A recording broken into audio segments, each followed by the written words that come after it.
నమస్తే DRB news కు స్వాగతం. ఖబర్దార్ భద్రాచలం గ్రామ పంచాయతీ ఈవో శ్రీనివాస్. కాంగ్రెస్ పరిపాలనలో మా అభిమాన నాయకుల ఫ్లెక్సీలు చించి డంపింగ్ యార్డ్లో వేస్తావా?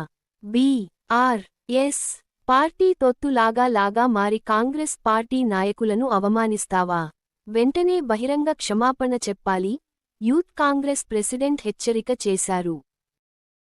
ఈ రోజు యూత్ కాంగ్రెస్ సమావేశానికి చేసినటువంటి నా యూత్ కాంగ్రెస్ సోదరులందరికీ నా హృదయపూర్వక ధన్యవాదాలు తెలియజేసుకుంటూ, గత 15 రోజుల క్రితం శ్రీరామనవమి సందర్భంగా మా అభిమాన నాయకుడైనటువంటి రేవంత్ రెడ్డి గారు, పొంగులేటి శ్రీనివాస్ రెడ్డి గారు, ఈ పార్లమెంట్ కి చెందినటువంటి కోరిక బలరాం నాయక్ గారు, అదేవిధంగా యూత్ కాంగ్రెస్ అసెంబ్లీ ప్రెసిడెంట్ అయినటువంటి నేను నలుగురిని కలిపి ఒక చెక్క కట్అవుట్ ని ఏర్పాటు చేయడం మా అభిమానంతో, మా సొంత ఖర్చులతో చేయడం జరిగింది.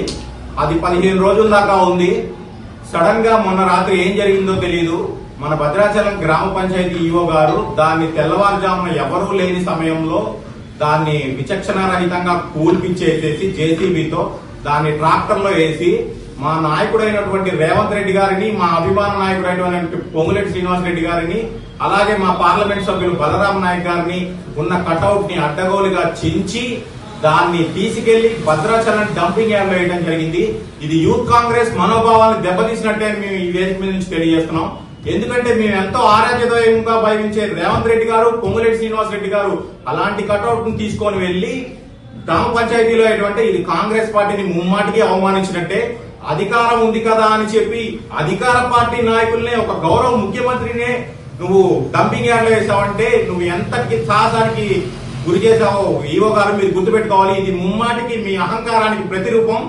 మేము ఎవరు ఏం చేయలేదని మీరు బీఆర్ఎస్ కి వంతు పలుకుతుంటూ ఇక్కడ ఉన్న అధికార పార్టీ నాయకుల్ని గాని, ఇక్కడ ఉన్న అధికార పార్లమెంట్ సభ్యుల్ని గాని, ఇక్కడ ఉన్న జిల్లా కీలక మంత్రి అయినట్టు పొంగులేటి శ్రీనివాస్ రెడ్డి గారిని అవమానపరచడం మాకు చాలా బాధాకరమైన విషయం. ఈ విషయాన్ని మేమంతా అడ్డగోలుగా ఊడుకోము. ఒకవేళ మీకు ఆ కటౌట్ వల్ల ఇబ్బంది ఉంటుంటే మాకు 2 రోజుల ముందు చెప్తే మా అంతటి మేమే దాన్ని తొలగించే వాళ్ళం. మీరు ఏ అహంకారంతో తీసి దాన్ని చెత్తబుట్టలో వేశారో మాకు ఖచ్చితంగా సమాధానం చెప్పాలి. యువజన కాంగ్రెస్ దీన్ని ఊరుకోదు. ఒకవేళ మీకు సంబంధం లేదు, అది నేషనల్ హైవే పక్కన ఉంది, అథారిటీ ఆఫ్ కంప్లైంట్ చేస్తే వాళ్ళు తీపిచ్చాలి. లేదా ఇంకొకటి, పంచాయతీ వాళ్ళకి ఏ సంబంధం ఉంది? ఒక మాట మాకు ఎవరికైనా చెప్పినా, అంతకు ముందు రోజు మేము అక్కడికి గ్రామ పంచాయతీ సభకు వచ్చాము, దళిత సోదరులతో మేము వినతి పత్రం కూడా మీకు సర్పంచ్ గారికి మీకు అందించాము. అప్పుడు కూడా చెప్పకుండా సడన్ గా తెల్లవారుజామున వెళ్లి తీయడంలో దీని ఆంతర్యం ఏంటి, దీని వెనక ఎవరున్నారనేది మాకు ఖచ్చితంగా తెలియాలి.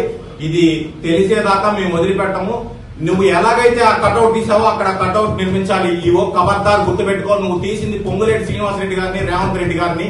మేము ఖచ్చితంగా మీరు ఆ కటౌట్ పెట్టేదాకా మేము ఊరుకోము. రేపొద్దున యువజన కాంగ్రెస్ ఆధ్వర్యంలో భద్రాచలంలో అంబేద్కర్ సెంటర్ లో ధర్నా చేస్తాము. మీరు మీ అంతటా మీరు బహిరంగ క్షమాపణ మా రేవంత్ రెడ్డి గారికి, పొంగులేటి శ్రీనివాస్ రెడ్డి గారికి చెప్పాలి. సీఎం ని గవర్నమెంట్ ఆఫీసులలో మనం పెడతాము. అలాంటి సీఎం, ముఖ్యమంత్రి గారు ఉన్న ఫోటోని మీరు డంపింగ్ యార్డ్ లో వేయడం వల్ల అసలు మీకు ఇంట్రెస్ట్ ఏంటి? మీరు ఏ బీఆర్ఎస్ నాయకుడు తొత్తుగా ఈ భద్రాచలంలో పనిచేస్తున్నారనేది మాకు ఇంకో విషయం తెలియాలి. భద్రాచలంలో కూడా ఒక ఇన్సిడెంట్ జరిగింది.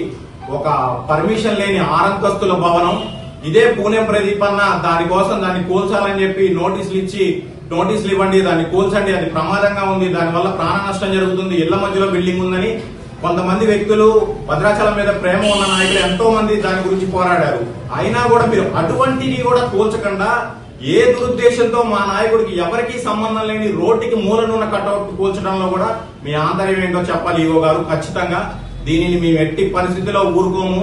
మేము మా జిల్లా మంత్రులైనటువంటి బట్టి విక్రమార్క గారికి, తుమ్మల నాగేశ్వరరావు గారికి, పొంగులేటి శ్రీనివాస్ రెడ్డి గారికి దీన్ని తీసుకెళ్తాం. వీలుంటే రేవంత్ రెడ్డి గారిని కలిసి మిమ్మల్ని సస్పెండ్ చేసేదాకా యువజన కాంగ్రెస్ ఊరుకోదని ఈ వేదిక మీద నుంచి మీకు తెలియజేస్తున్నాం.